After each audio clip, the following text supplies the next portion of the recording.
మోడీ ప్రభుత్వం 29 కార్మిక చట్టాలను రద్దు చేసింది. వాటి స్థానంలో 4 లేబర్ కోడ్స్ తెచ్చింది. నవంబర్ 21వ తేదీ నుంచి వాటిని అధికారయుతంగా అమల్లోకి కూడా తెచ్చింది.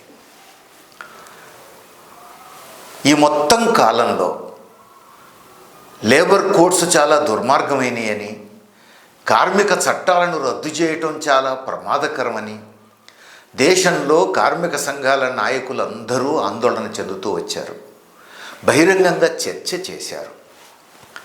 అనేక సందర్భాల్లో పత్రికా ప్రతినిధులకు చెప్పారు, సెమినార్లు పెట్టారు, కరపత్రాలు బుక్లెట్స్ రూపంలో కార్మికులకు చెప్పే ప్రయత్నం చేశారు.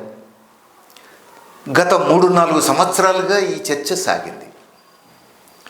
ఇంత చర్చ జరుగుతున్నప్పుడు ఎప్పుడూ కూడా కార్మిక సంఘాల నాయకుల అభిప్రాయాలు టీవీలలో కానీ యూట్యూబ్ ఛానళ్లలో కానీ ఎవరూ పట్టించుకున్న దాఖలాలు లేవు. కానీ ఆశ్చర్యకరం, నవంబర్ 21వ తేదీన లేబర్ కోడ్స్ అమల్లోకి ఇట్లా వచ్చినాయో లేదో, ఒక రోజంతా టీవీ ఛానళ్లలో అదే నడిచింది. సరే, పత్రికల్లో ఒకరోజు వచ్చింది, లేబర్ కోడ్స్ చాలా గొప్పయని, కార్మికులకు చాలా మేలు జరుగుతుందని మోడీ ఏం చెప్తే అది సహజంగా వచ్చింది. కానీ ఆశ్చర్యకరంగా కొన్ని యూట్యూబ్ ఛానల్స్ కూడా భుజం మీద ఎత్తుకున్నాయి.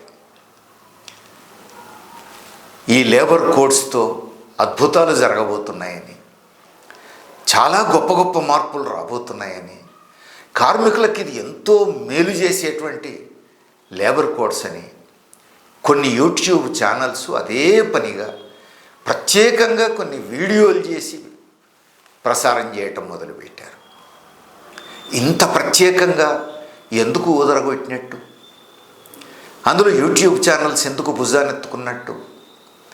బహుశా కేంద్ర ప్రభుత్వం అడ్వర్టైజ్మెంట్లు ఇచ్చిందా, లేకపోతే బీజేపీనో ఆర్ఎస్ఎస్ అడ్వర్టైజ్మెంట్లు ఇచ్చారా? అడ్వర్టైజ్మెంట్లు ఇస్తే ఛానళ్ళు వాటిని ప్రసారం చేయటం, పత్రికలు ప్రచురించడం సహజం. కానీ ఈ ఛానళ్ళు, యూట్యూబ్ ఛానళ్ళు, ఇవి అడ్వర్టైజ్మెంట్లు అయితే అది అడ్వర్టైజ్మెంట్ అని స్పష్టంగా చెప్పాలి. ఎక్కడ అడ్వర్టైజ్మెంట్ అని చెప్పలేదు. చెప్పకపోగా ఇవి అరచేతిలో స్వర్గం చూపించే ప్రయత్నం చేశారు. ఎందుకు చేసినట్టు? ఏం చూసి చేసినట్టు? వీళ్ళు లేబర్ కోడ్స్ అంతగా క్షుణ్ణంగా అధ్యయనం చేసి మాట్లాడుతున్నారా? కార్మిక చట్టాలను వీళ్ళంతా అంతగా అధ్యయనం చేశారా? జాగ్రత్తగా చూస్తే వీళ్ళెవరూ కార్మిక చట్టాలు అధ్యయనం చేసిన బాపతు కాదు, లేబర్ కోడ్స్ మొహం చూసిన బాపతు కాదు. మరి ఎందుకు ఇట్లా ఊదరగొడుతున్నారు? అధికారులు రాసిచ్చింది, పైనుంచి మోడీ ప్రకటించింది తీసుకొని దానికి నగిషీలు చెక్కి అందంగా తయారు చేసి మేకప్ చేసి జనాన్ని నమ్మించేటువంటి ప్రయత్నం చేశారు. అడ్వర్టైజ్మెంట్స్ అయితే అడ్వర్టైజ్మెంట్స్ రూపంలో చెప్తే ఎవరూ తప్పు పట్టరు. కానీ ఇది అడ్వర్టైజ్మెంట్స్ కాకుండా తామే గమనించిన అంశాలుగా నిజంగానే అందులో అంత గొప్ప అంశం ఉన్నట్టుగా చెప్పే ప్రయత్నం చేశారే, ఇది కోట్లాది మంది కార్మికులను మోసం చేయటం తప్ప మరొకటి కాదు. పెట్టుబడిదారులకు, కాంట్రాక్టర్లకు ఊడిగం చేయడం తప్ప మరొకటి కాదు. ఇప్పుడున్నటువంటి పాలకులకు సలాము కొట్టడం, వారి మెప్పు పొందడం కోసం పడేటువంటి తాపత్రయం తప్ప మరొకటి అనిపించుకోదు. ఏమంటున్నారు వీళ్ళు? కొన్ని ఉదాహరణలు చెప్తున్నారు. 1 సంవత్సరం పనిచేసిన గ్రాట్యుటీ వస్తుంది అని చెప్తున్నారు. ఇప్పటిదాకా కనీసం 5 సంవత్సరాల సర్వీస్ ఉండాలి గ్రాట్యుటీ ఇవ్వాలంటే, ఇప్పుడు ఈ కోర్స్తో 1 ఇయర్ సర్వీస్ ఉన్న గ్రాట్యుటీ వచ్చేస్తుంది. చూడండి, మోడీ ఇచ్చినటువంటి బహుమానం అంటున్నారు. 8 గంటల పని ఖచ్చితంగా అమలు జరపాలి, లేకపోతే కుదరదు అంటున్నారు. ఇప్పుడు ఈ కోర్స్ ద్వారా 8 గంటల పని పక్కా అమల్లోకి వస్తుందట. ఇది కూడా నమ్మమని చెప్పేసి చెప్తున్నారు. 8 గంటలు దాటితే ఖచ్చితంగా ఓటీ ఇవ్వాలన్నట, డబుల్ వేజ్ ఇవ్వాలన్నట. కోర్ట్సు ఆ రూపంలో కార్మికులకు న్యాయం చేస్తున్నాయని చెప్పేసి చెప్పారు. 8 గంటల పని దినం అంతకుముందు చట్టాల్లో లేదా? ఇప్పుడే కొత్తగా వచ్చింది ఆ కోర్ట్స్లో. 8 గంటలు దాటితే ఓటీ ఇవ్వాలని, అది డబుల్ వేజ్ ఇవ్వాలని అంతకుముందు చట్టాల్లో లేదా? ఇప్పుడు కోర్ట్స్లో అది కొత్తగా వచ్చి కోడైకి వస్తున్నదా? ఈ విషయం వాళ్ళు ఎవరు చెప్పలేదు. తెలిసుంటే కదా చెప్పడానికి. వాళ్ళు కార్మిక చట్టాలు చదివినోళ్ళు కాదు, లేబర్ కోడ్స్ చూసినోళ్ళు కాదు.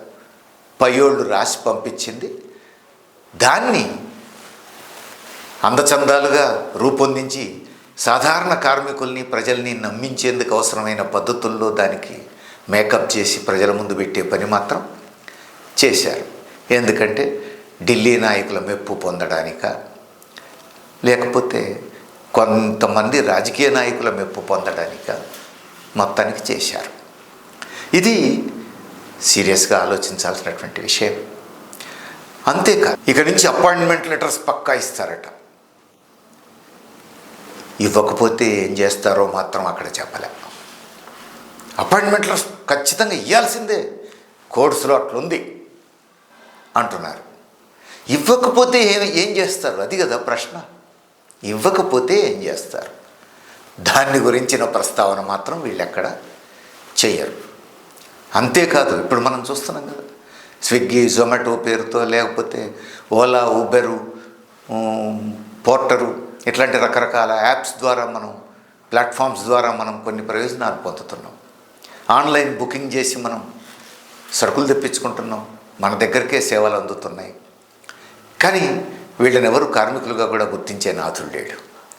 ఇప్పుడు ఈ కోడ్స్ ద్వారా వాళ్లకు కూడా ఖచ్చితంగా ఈఎస్ఐ ఇవ్వాల్సిందేనట, పిఎఫ్ ఇవ్వాల్సిందేనట, ఇవ్వకపోతే నడవదట. మోడీ ఇంత గొప్ప పని చేసిండు సుమా అని చెప్పి చెప్తున్నారు.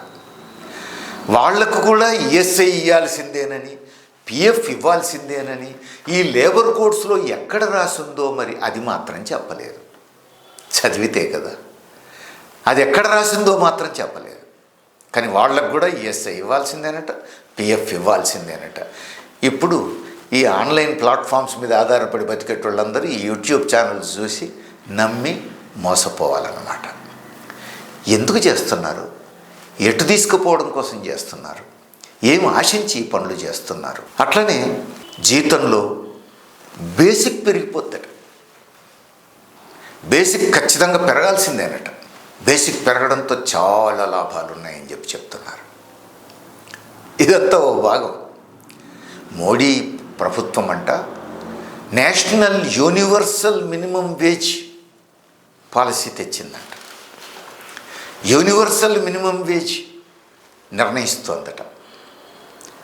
దానివల్ల దేశవ్యాపితంగా అందరికీ కనీస వేతనాలు అందుతాయట. అది ఎంత గొప్పదంటే ఇక రాష్ట్రాలు నిర్ణయించే కనీస వేతనాలు ఎట్టి పరిస్థితుల్లో కూడా నేషనల్ యూనివర్సల్ మినిమం వేజ్ కంటే ఒక పైసా తక్కువ ఉండడానికి వీల్లేదట. ఎంత గొప్ప విషయం కొండందవ్యాలు కనబట్టుకున్నారు వీళ్ళు. ఈ యూనివర్సల్ మినిమం వేజ్ గతంలో ఎప్పుడు లేదా? ఇప్పుడు కోడ్స్లో కొత్తగా వచ్చిందా? అసలు క్షేత్రస్థాయికి సంబంధించి floor level minimum wage, universal minimum wage అనేది కేంద్ర ప్రభుత్వం ఎప్పటి నుంచి అమల్లోకి పెట్టిందో కూడా వీళ్ళకు తెలిసినట్టు లేదు. అదేదో ఇప్పటిదాకా లేనట్టు, ఇప్పుడే కొత్తగా కోడ్స్లో వచ్చినట్టు. ఇప్పుడు ఆ యూనివర్సల్ మినిమం వేజ్ కంటే రాష్ట్రాలు నిర్ణయించే కనీస వేతనం ₹1 కూడా తగ్గడానికి వీల్లేదు, జాగ్రత్త అంటున్నారు. అది కోడ్స్లోనే కొత్తగా వచ్చిందా? అంతకుముందు లేదా? ఈ మాత్రం తెలుసుకొని మాట్లాడాలనే సోయి కూడా లేకుండా అడ్డదిడ్డంగా, అడ్డగోలుగా మాట్లాడుతున్నారు. ప్రభువును మించిన ప్రభుభక్తి ప్రదర్శిస్తున్నారు. ఆ ప్రభుభక్తి ప్రదర్శించేటువంటి ప్రయత్నంలో కనీస స్పృహ కూడా కోల్పోతున్నారు. కార్మిక వర్గాన్ని పక్కదారులు పట్టించేటువంటి ప్రయత్నం, ఇది కార్మిక వర్గానికి ద్రోహం తప్ప మరి కాదు. మరి ఇవన్నీ నిజాలు కాకపోతే ఏవి నిజాలు చూద్దాం. నెక్స్ట్ వీడియోలో మనం వాస్తవాలు ఏంటో తేల్చుకుందాం.